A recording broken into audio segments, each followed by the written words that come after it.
They burned every record, every journal, every trace of what happened in that building, but they forgot one thing. There were survivors. That's all that was whispered to a congressional aide in 1937 by a dying man in a Pennsylvania hospice. His name never made it into any report. His story was dismissed, his mind considered broken. But what he said matches eerily with a location, one long buried beneath a newer hospital wing, in a state that swore it had no such facility on record. If you're hearing this, it means the veil has slipped, just enough for us to speak freely, at least for now. There's a part of American history that isn't printed in school books, not whispered in churches, not studied in academic archives. It exists in a place older than our maps, more treacherous than any battlefield. It lives in the shadow of progress, in the cracks between what we are told and what was always meant to be hidden. What I'm about to show you isn't theory. It isn't some campfire ghost story. It's history that was deliberately suffocated, because if too many people knew what happened, the idea of control would collapse. And control, that is the currency of every empire. Today, we begin with what was known in local legend as the Sable Ward, a building tucked behind an old mental institution, not found on blueprints, never listed in city permits, and yet, with eyewitnesses who remember the screams. From 1892 to 1904, over 300 patients, mostly children and veterans, were transferred there from surrounding facilities. None were discharged, no death records, no grave markers, only one cryptic payroll entry, staff reallocated to S Ward, do not discuss. A janitor's notebook discovered inside a wall during a 1996 renovation contained only 3 words, repeated over and over in smeared ink. They watched us. This is not about ghosts. This is not about demons. This is about something far more real. Power. Institutional power. The kind that feeds on secrecy, nourished by your silence. So sit still, listen closely, and ask yourself why this has never been covered before, because the moment you start asking the right questions, you become a threat. And threats must be erased. Don't blink. What comes next has been buried for over a century. They called it a refuge, but no one ever left whole. By spring of 1812, the surrounding forests of Sangamon County had begun to thaw, but inside Riverside, something else was freezing over, something colder than death, more ancient than time. The children who remained spoke less, ate less, slept in pairs, huddled like prey, sensing a storm no adult would acknowledge. And the man at the center of it, Josiah Crane, seemed almost reborn. While the land was dying, he was thriving. Crane implemented what he called the doctrine of attrition. It was a simple creed. Weakness was not to be treated. It was to be eliminated. He removed blankets from beds, replaced meals with broth and bark tea, and forbade indoor fires after dusk. He told the children that warmth was a luxury of the undisciplined, and that suffering was the forge of character. Punishments were no longer physical, they were spiritual. Days of silence, hours staring into the coal-black cellar without food, writing confessions to crimes they didn't understand. But Crane wasn't improvising. He was following a script. You see, deep in his journals, ones never meant for discovery, Crane documented correspondence with a secretive order operating under the symbol of a severed tree. According to him, they were guardians of a forgotten truth, men who believed that spiritual enlightenment required the stripping away of all comfort, all ego, all societal illusion. They called it the Severance, and Riverside was their proving ground. What no one realized, not the territorial government, not the grieving families, not even the priests who occasionally visited, was that Crane wasn't merely a caretaker. He was a gatekeeper to a ritual older than the frontier itself, one hidden in plain sight beneath the language of discipline and the veil of charity. Records show that by mid-May, over 20 children had already died. Crane's reports. It's blamed cold, infection, exposure, but every body buried lacked documentation, no names listed, no crosses placed, just numbers carved into stone and sealed behind weeds. Still, No authorities intervened, because that was the design. Systems of silence don't collapse, they calcify. And at Riverside, silence had become sacred law. But here's the part they didn't want written. Some of the surviving children, they weren't traumatized. They were transformed. Eyes glassy, yet locked with purpose. Backs straight. Language eerily adult. As if what Crane had done hadn't broken them. It had reformed them. Transformation was the goal, but not for healing. No, for alignment. What Crane referred to as the tempering was never meant to improve the children. It was meant to reconfigure them, to erase whatever innocence was left and install something colder, something more obedient to forces beyond this world. By late June, 45 children were confirmed dead, but there were whispers that some didn't die at all. They vanished. And when a child vanishes from a sealed building with barred windows and a single iron-bolted exit, it is not disappearance, it is designation. Crane wrote of the select, those he deemed spiritually ready. They were chosen not based on strength or faith or even age. They were chosen based on dreams.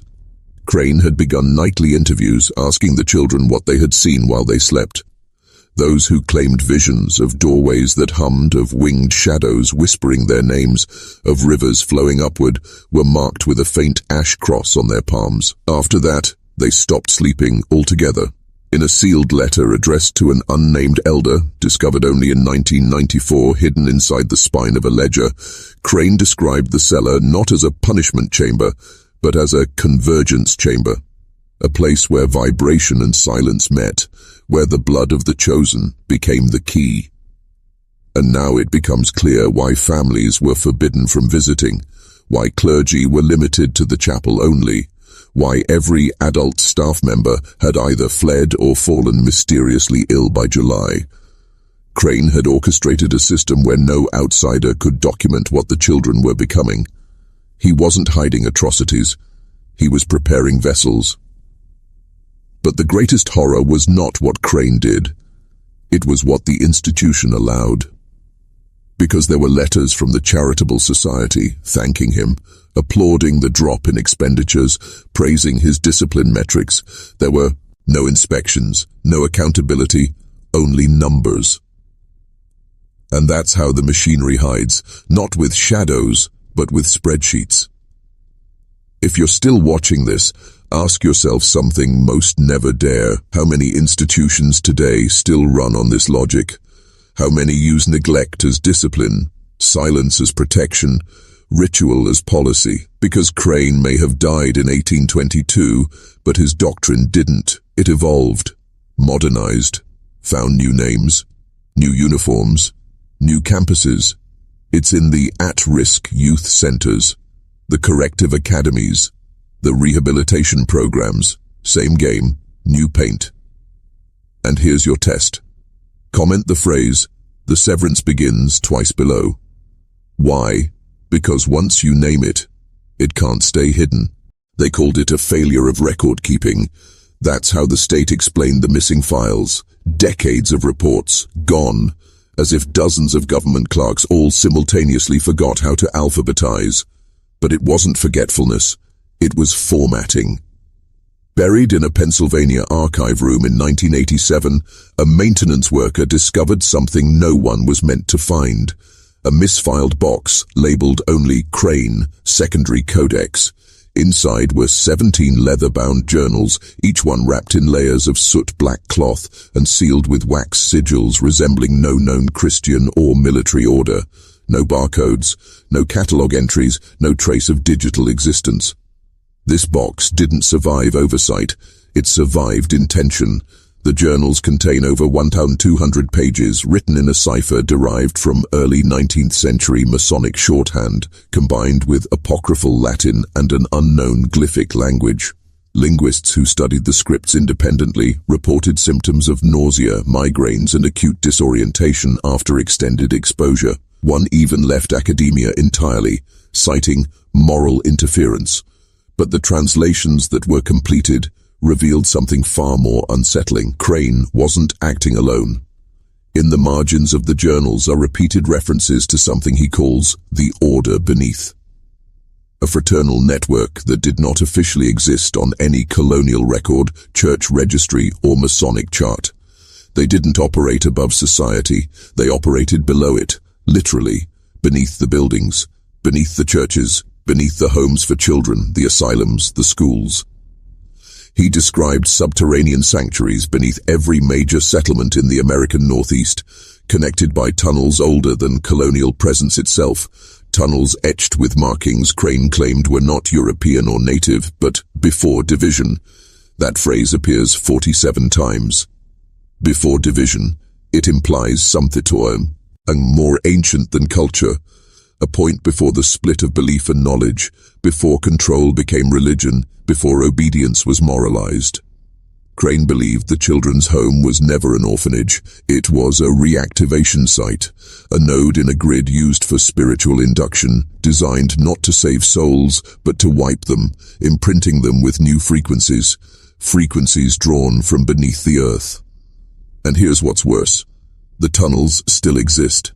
Satellite scans and magnetometer anomalies show subterranean structures beneath modern Springfield, matching Crane's crude maps with disturbing accuracy. No one's digging, no one dares. Because if this order existed, it never ended.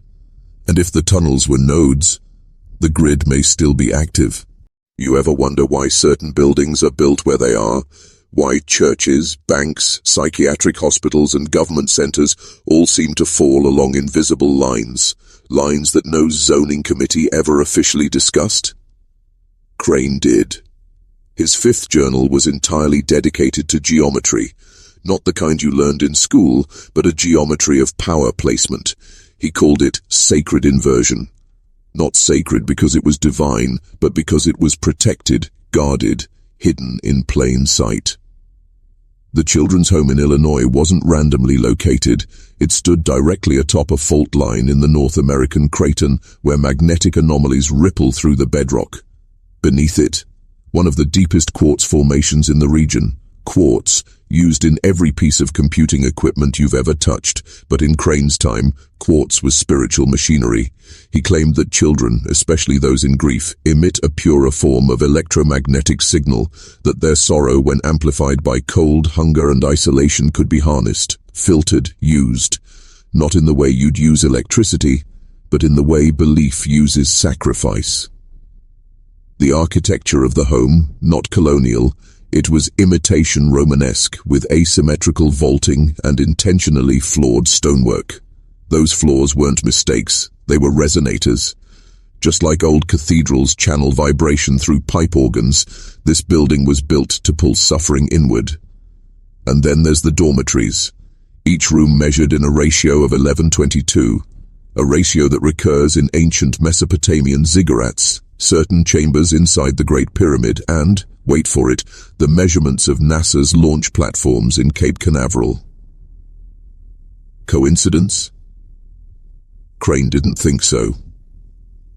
He believed that structures like Riverside were part of a wider network designed by men who had access to pre-Republic knowledge that didn't come from Europe, knowledge that was embedded in the soil, waiting for men brutal enough to reactivate it. And the final piece? Every child who died at Riverside in those 14 weeks was buried without a name. No grave markers, no official death records, just numbers. Because names carry resonance. A soul without a name is ungrounded, untethered, easier to shape. That's what this was. Not murder, but reformatting. So, I'll ask you plainly, when a society erases a name, when it hides a body, when it builds atop fault lines and calls it healing, do you still believe we're governed by coincidence? Or are you ready to see who built the map?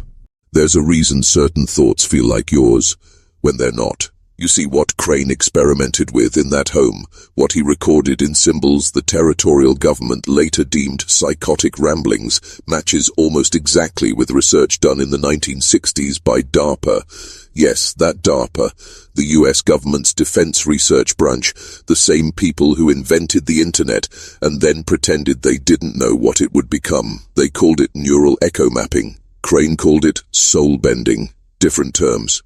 Same goal. To prove that suffering, especially among the young, can leave a permanent signal imprint in physical space. That trauma isn't just emotional, it's vibrational. And if you know how to tune the room, you can play those signals like notes. Now think. What happens when a child cries, not from scraped knees or lost toys, but from starvation, isolation, cold so deep their bones shiver in silence? Crane believed that sound, when repeated in a particular geometry, didn't just echo. It bound. That's why the ceilings of Riverside's dormitories were vaulted in a way that subtly amplified sound back downward into the children's beds. Whispers didn't disappear. They circled. They grew. That's not a metaphor. That's physics. Modern labs have shown that the human brain generates frequencies measurable outside the skull, particularly during moments of intense fear. Now imagine that multiplied across 45 children, terrified, isolated, dying in sequence, room by room, week by week. You're not hearing a scream, you're hearing a recording. Because here's the truth. Buildings remember. Materials absorb more than moisture and heat. They absorb intention. Just like a sacred text absorbs reverence, or a weapon absorbs hate. The walls of Riverside were fed sorrow until they became something else entirely, and decades later, when developers tried to convert the building into a retirement home, something happened. Electrical systems failed, clocks refused to synchronize. One nurse, during a private tour, reported hearing names whispered in corners, names she never knew but felt familiar. She quit the next day. The report was buried. And if this sounds like folklore to you, let me ask, why do psychiatric hospitals and schools have the highest rates of reported hauntings? Why do certain rooms always feel off, even when nothing bad happened there recently? Because something old happened there long ago, and buildings don't forget. Now I need you to listen closely. If you've come this far, you're not the same as when you started. You've already crossed the line. So type this in the comments to prove you've awakened. I do not dream alone. Say it twice. Not once, twice. That's the key. Say it once, and you're just watching. Say it twice, and you've entered the map. And what comes next? You've chosen descent. That means we no longer speak in half-truths. We tear through them. Let's go deeper. In 1839, a minor land dispute over the Riverside property triggered a court filing. Nothing unusual, until the judge reviewing the case noticed something buried in the deed's lineage. The land had once been designated as cursed ground in a treaty with the Kaskaskia people. The original clause had been removed before the land was handed to the state. Erased, but not forgotten. The tribal warning was specific. Let no child be raised where ancestors were torn. That wasn't superstition, that was preservation. The Kaskaskia weren't warning the settlers to stay out because of ghosts. They were warning them about echo loops, psychic scars embedded in land that witnessed generational bloodshed. Where death is repeated over centuries, even the dirt changes. Riverside was built on a ritual loop, and Crane, he didn't just fall into it, he fed it. You think this is rare? It's not. You've heard of schools where suicides stack like dominoes, prisons where riots erupt the same week each year, forests where hikers vanish on the same trail, at the same bend, at the same hour. This is pattern trauma. But governments don't call it that. They call it environmental resonance anomalies, cold words for warm blood. Let's not pretend they don't know. In 1991, two historians from the University of Michigan tried to publish a paper comparing Riverside's death patterns to modern psych wards. The data showed clusters, time-locked events that made no statistical sense. Their work was blocked from academic journals, not corrected, just denied access. One of the authors later suffered a breakdown. The other stopped teaching. Both had visited the site before the paper was written. Exposure isn't just metaphorical, but what scares the elite isn't that people die in patterns. It's the heat. That some people wake up to the pattern, and those men, those few, they're never the same again. They walk differently. They speak with that strange calm you can't quite place because they've heard the signal, and once you hear it, the world never sounds the same. So I'll ask you again, did you comment the phrase? Did you really cross the threshold? Because once we step into what Crane truly discovered, there is no coming back. And what he found wasn't evil. It was design, cold, purposeful, beautiful in the way a spider's web is beautiful. If you're the spider, not the fly. The story they told the public was that Josiah Crane died of pneumonia in March of 1813. That's not what happened. Officially, his body was buried in a small unmarked grave behind the children's home. But no exhumation was ever performed, no death certificate, no autopsy, no clergy on record, just a simple line in the registry, deceased during outbreak, no further action taken. Except, there was no outbreak that spring. What did happen was whispered by the few remaining children long after they were adopted into other towns, and their stories were eerily consistent, that on the final night, Crane didn't die. He vanished, mid-ritual. One boy, who later became a pastor in Ohio, wrote in a personal letter, "He told us he was going to unlock the sky, that when he returned, we would see everything clearly, but instead of light, the air broke like glass, and he was gone." Insane? Maybe, but not if you understand ritual resonance fields. Crane was trying to bridge dimensions, not in a sci-fi sense, in a very old, very terrifying way through structured suffering. You see, repeated trauma in enclosed spaces can rupture what ancient mystics called thin places, zones where the veil is weaker. Children, being spiritually raw and unformed, amplify that process, especially in groups, especially under duress. And Crane knew it. He didn't invent the idea, he read it. In 1810, during his time at a military post in Indiana, he stole a French-bound leather manuscript from a burned Jesuit chapel. That book, later found in fragments by archaeologists, contained references to pre-Roman blood rites performed in abandoned orphanages across Europe. The aim? Not healing, not even punishment, but resonance creation, to generate frequency patterns that open doors. The door, in Crane's case, was inside the limestone cellar of Riverside, the room where all 33 of the dead children spent their final night. Limestone, as you may know, is a known piezoelectric material. When subjected to stress, screams, movement, vibration, it can release tiny electric charges. Combine that with intentional design, a human catalyst, and you have a ritual machine, not supernatural, preternatural. The problem is, doors swing both ways. Because after Crane vanished, the remaining children didn't cry. They didn't scream. They stood, all of them, in perfect silence, and stared at a corner of the room where no one stood, but something watched back.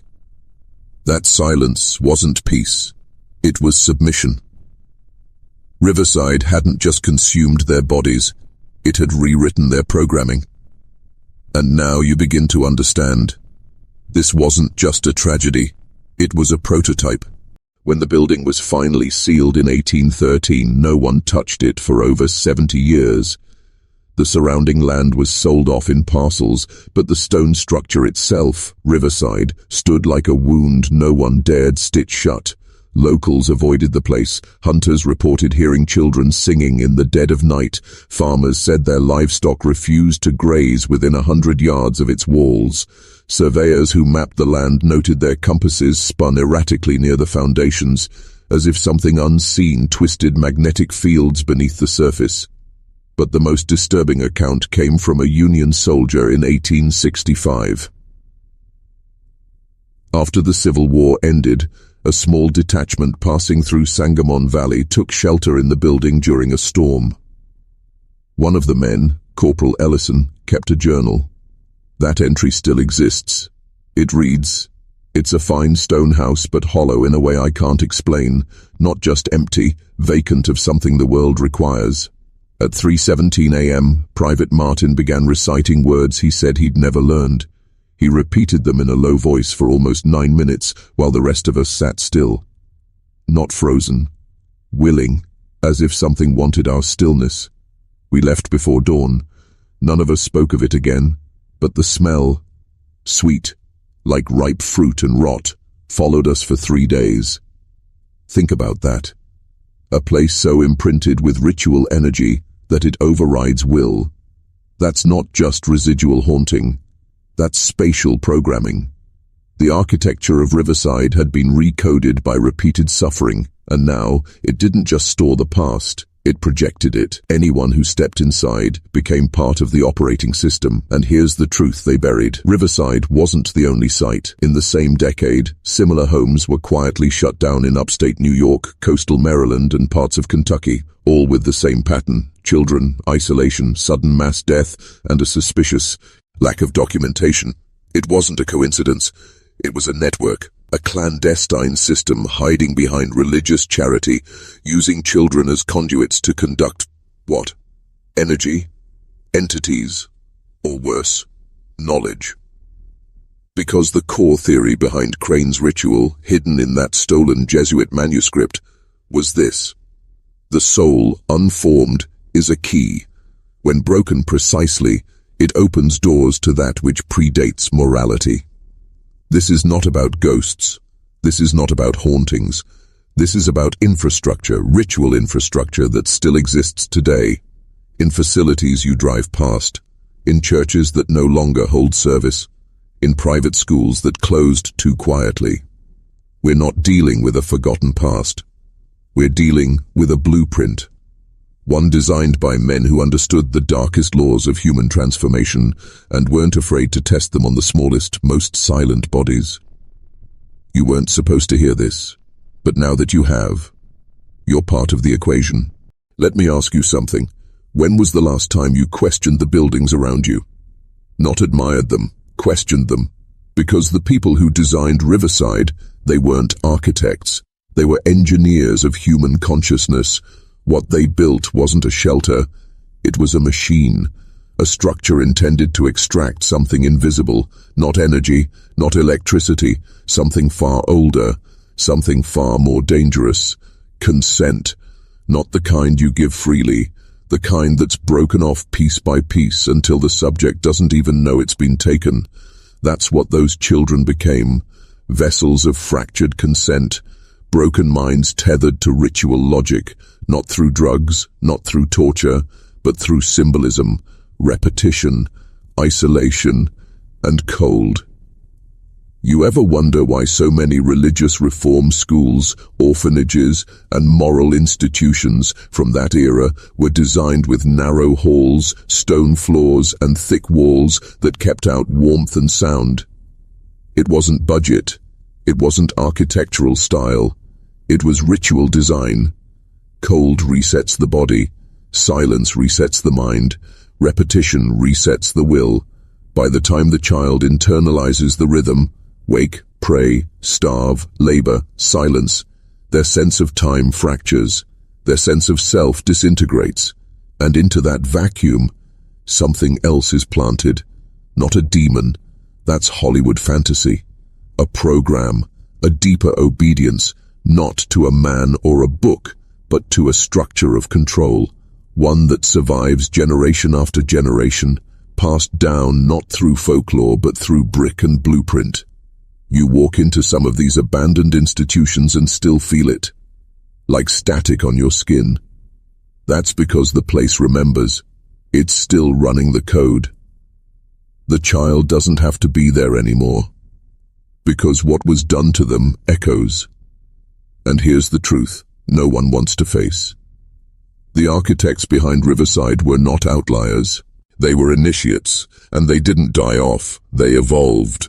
The methods are more subtle now and infinitely more scalable.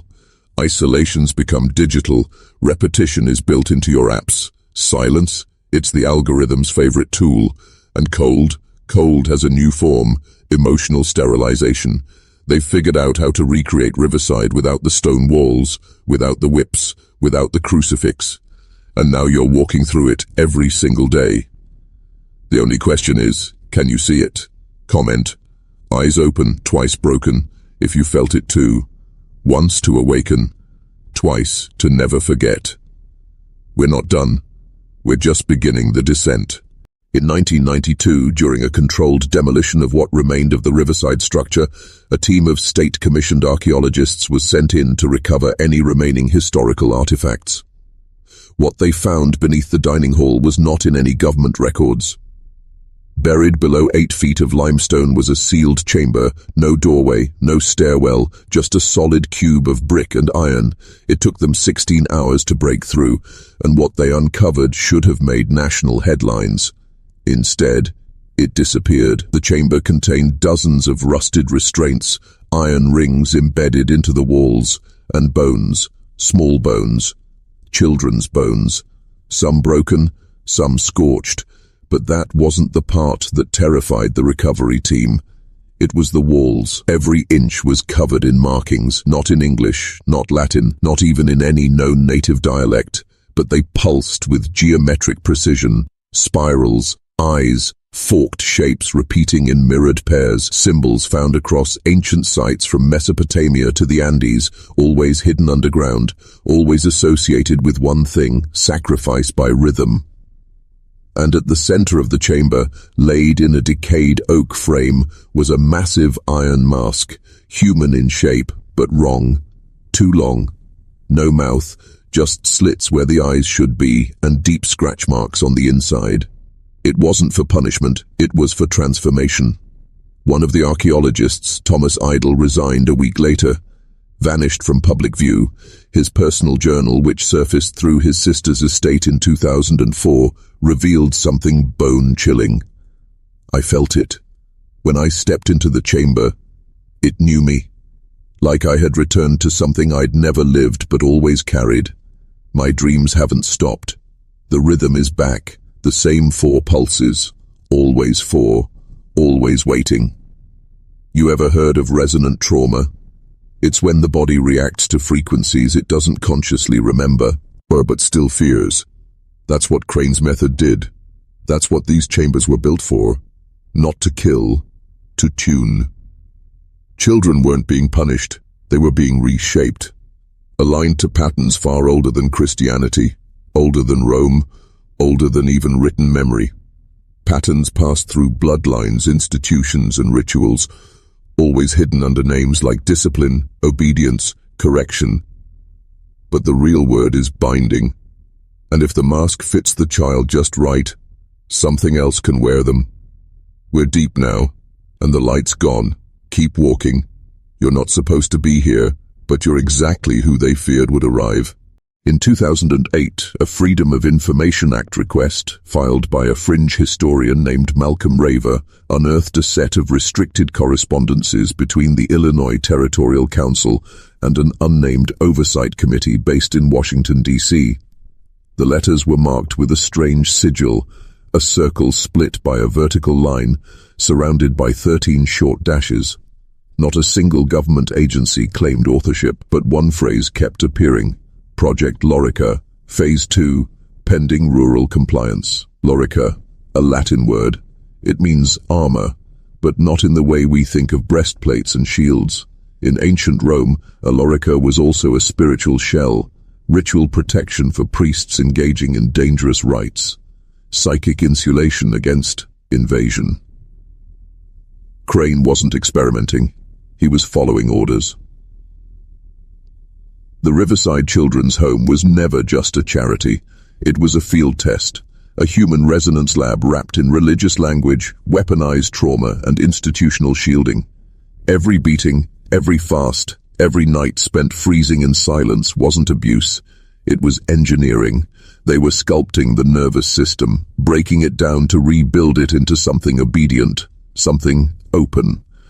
Ask yourself why institutions across history, monasteries, asylums, military schools, even orphanages, repeat the same patterns. Isolation, cold, deprivation, ritual. That's not coincidence. That's blueprint. And the language used in the 1832 committee report, also declassified thanks to Raver, was no less disturbing. A summary line reads, "Subject outcomes largely conform to desired Lorica thresholds. Emotional variability reduced, containment integrity increased. Two subjects demonstrated bidirectional communication with source architecture. Recommend immediate relocation and extraction protocols." Source architecture, you know what that means. Neither do we, but we've seen its footprints etched into the walls of ancient tombs, encoded in Masonic rites, reflected in the proportional math of buildings never meant to be symmetrical. And yet here it is, traced directly into the history of a forgotten Illinois orphanage. Not just forgotten, buried. Raver, who tried to publish his findings in 2010, died in a hotel fire 3 days before his manuscript went to print. The official cause was listed as electrical malfunction, but no one mentions the fire marshal's note. Electrical outlet showed no sign of overload. However, the breaker panel had been deliberately removed. Removed, as if someone knew he'd be there. We're not dealing with isolated cruelty. We're looking at an operating system, a control grid made of rituals, trauma, memory manipulation, and institutional protection. And it's not just history. It's still running, hidden behind new names, new logos, new schools, new correctional programs. But the mask is the same. And if you listen closely, you'll still hear the rhythm. 4 pulses, then silence. If you've made it this far, then you're no longer just a viewer. You're part of the minority, those who see the cracks in the official story and don't flinch. And before we close this descent, I want you to write something in the comments. Not for me, for yourself. Write, "I see the rhythm, I see the rhythm." Write it twice, as an anchor. Because from this point on, everything starts to feel different, and you'll need a tether. Now let me show you what they truly feared would be uncovered. In 1834, a traveling preacher named Elias Corwin arrived in the Sangamon Valley to minister to rural families devastated by the winters and sickness. But his journal, found decades later in a locked church cellar, told a very different story. He didn't come to preach. He came to exorcise something, and he didn't believe it was spiritual in the way people think. Corwin wrote of strange lights seen near Riverside during the solstice, of children speaking languages no one had taught them, of underground rooms filled with symbols too old for Christian origin, and most unsettling, he claimed that the soil around the property was laced with metals that hum. Not rust, not ore, but something engineered. He was dismissed as delusional, until geologists surveying the area in 1931 found a symmetrical network of iron and quartz channels 3 feet below the surface, cut into the earth with precision beyond frontier tools. These weren't drainage systems, they were resonators, signal pathways. But for what? A theory began to emerge, that the children weren't just being broken, they were being tuned, made into receivers, conduits for something ancient, something hungry. Corwin died mysteriously 2 months after sending a sealed letter to a colleague in Boston. That letter was intercepted and hidden in a church archive until 1986. Inside, he warned, "They have turned suffering into a frequency, and the ones who built the stone halls beneath the orphanage, they are listening again." Let that settle, because this isn't just about one building. This is about method, architecture that inflicts trauma not as punishment, but as programming. Look around. Cold institutions, broken schools, churches that demand obedience more than compassion. They don't call it Project Lorica anymore, but the system is still active. It wears 1,000 names. The question is, how much of your life has been shaped by it, and how much of your suffering was planned? Think carefully, because once you see the rhythm, you don't unsee it. If you've made it this far, you already know you weren't supposed to hear this. But now you can't unhear it. So prove it. Comment this phrase twice below. The masks have cracked. I see the wires. Do it not for me, but to show them that you're awake.